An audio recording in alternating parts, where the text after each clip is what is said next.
The day you'll understand, Kasuku, that people who come in your life, you choose them, they don't choose you. Me, I choose who I talk to. I choose who I rhyme with. I choose who I kuangala with. Simaraga veri ngamba fenna tuli wano tugenda kutuula wano nedda. Mu bantu bentudde mu mbeera mu abantu abananga babbi.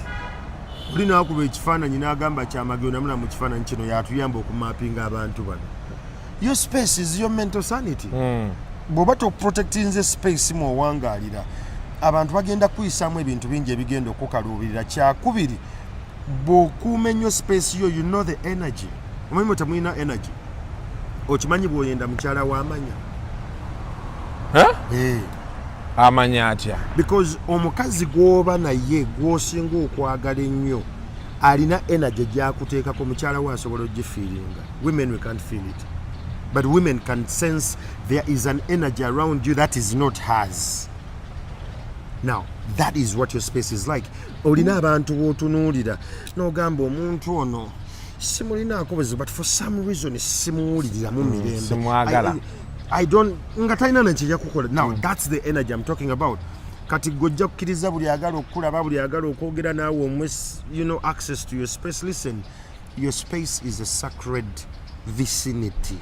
Whoever must get there must be validated. Church mulese mu space eyo azze kukola ki valued. Abantu oteeka obba auditing. Every relationship is transactional. Be it marriage, it's transactional. Abantu bakwagalamu mugaso.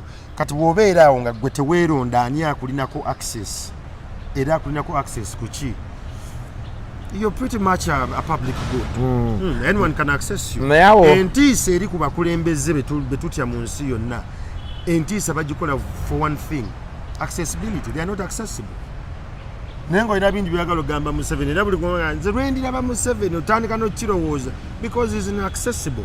Bobi Wine atandika okikola. Mumunonya ne munonya ne rasta nga takyalabika. Because the more scarce you are, the more you become a product. You don't allow anyone kujambo tuli ku kibaati wano ku kalenda tunywa buugi. Wo bunywere wako vabuugi.